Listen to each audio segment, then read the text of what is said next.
ആരോഗ്യരംഗം വല്ലാതെ പുറകിൽ പോയിരുന്നു. 2016 ആർദ്രം മിഷൻ നടപ്പാക്കി.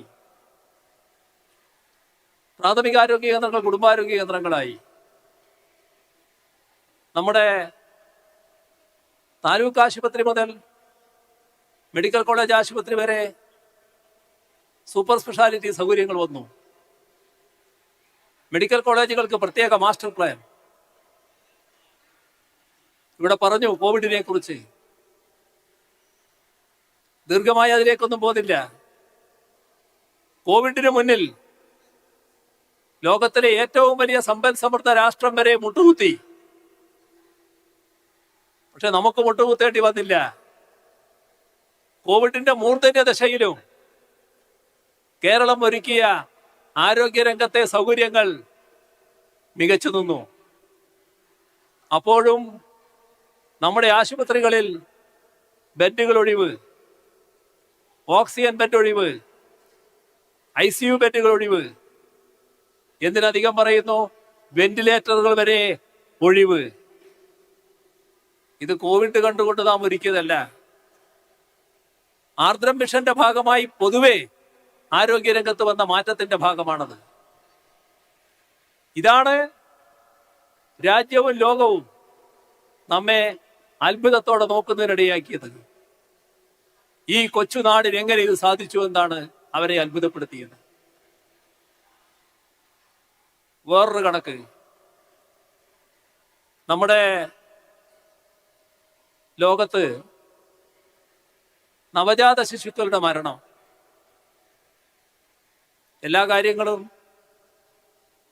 അമേരിക്കയാണല്ലോ വലിയ തോതിൽ കണക്കുകൂട്ടുക. അമേരിക്കയിലെ നവജാത ശിശു മരണനിരക്ക് 5.6, കേരളത്തിൻ്റെതോ 5 എന്ന് പറഞ്ഞാൽ അമേരിക്കയിലെ നവജാത ശിശു മരണ നിരക്കിനേക്കാളും കുറഞ്ഞ നിരക്ക് കേരളത്തിൽ നാം നേടിയിരിക്കുന്നു. ഇതെല്ലാം തുടർഭരണത്തിന്റെ പ്രത്യേകതയാണ് എന്ന് നാം കാണണം.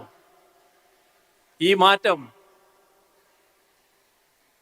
പൊതുവിദ്യാഭ്യാസ രംഗത്ത് വന്ന മാറ്റം എല്ലാവർക്കും അറിയാം. ഉന്നത വിദ്യാഭ്യാസ രംഗത്തെ കേരളത്തിൽ നല്ല പുരോഗതി ഉണ്ടാക്കണമെന്നാണ് നാം തീരുമാനിച്ചത്. കേരളം ഉന്നത വിദ്യാഭ്യാസ ഹബ്ബാക്കി മാറ്റുക. നല്ല മാറ്റമുണ്ടായിരിക്കുന്നു. ആ മാറ്റത്തിന്റെ പ്രതിഫലനം കാണാനുണ്ട്.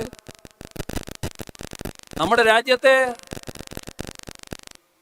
ഉന്നത വിദ്യാഭ്യാസ സ്ഥാപനങ്ങൾ എടുത്താൽ നേരത്തെ ആദ്യത്തെ 100-ൽ നമ്മുടെ എവിടെയും ഉണ്ടായിരുന്നില്ല. കൃത്യമായ ഇടപെടൽ. ഇപ്പോ കേരളത്തിലെ 2 യൂണിവേഴ്സിറ്റികൾ A++ ഗ്രേഡിംഗ് എടുത്താൽ രാജ്യത്തെ 12 യൂണിവേഴ്സിറ്റികളിൽ 3 കേരളത്തിലേത്. 9, 10, 11 കേരള, കൊച്ചിൻ, ഗാന്ധി. 50 യൂണിവേഴ്സിറ്റി എടുത്താൽ ഒന്നുകൂടി വരും. 43-ാം സ്ഥാനത്ത് കാലിക്കറ്റ് ഉണ്ട്.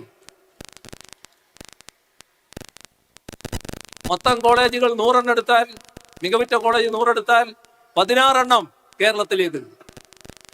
മാറ്റമല്ലേ ഇത്? ഇത്തവണ മാധ്യമങ്ങൾ റിപ്പോർട്ട് ചെയ്തു, വിദേശത്ത് നിന്ന് കേരളത്തിലേക്ക് പഠിക്കാൻ വേണ്ടി അപേക്ഷിച്ച വിദ്യാർത്ഥികളുടെ എണ്ണം വളരെ കൂടിയിരിക്കുന്നു. കാരണം പുതിയ കോഴ്സുകൾ, വലിയ മാറ്റം ഉന്നത വിദ്യാഭ്യാസ രംഗത്ത്, അതിനാവശ്യമായ ഇടപെടൽ.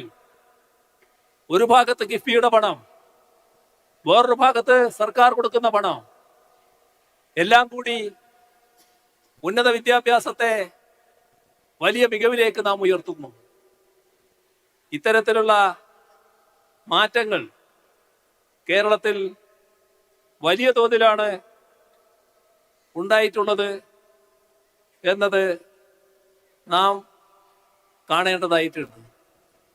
ഇതെല്ലാം തുടർ ഭരണത്തിന്റെ പ്രത്യേകതയായി വന്നതാണ് എന്നത് നമുക്ക് കാണാൻ സാധിക്കണം. ഇപ്പോ ആരോഗ്യരംഗത്തെക്കുറിച്ച് പറയുമ്പോൾ നാം ചില വസ്തുതകൾ കാണണം. 2016 ബജറ്റില് ആരോഗ്യ മേഖലയ്ക്ക് ചെലവഴിച്ചിരുന്നത് 665 കോടിയാണ്. ഇപ്പൊ എത്രയാണെന്നറിയോ? 3000 കോടി. ഇതാണ് മാറ്റത്തിന്റെ അടിസ്ഥാനം.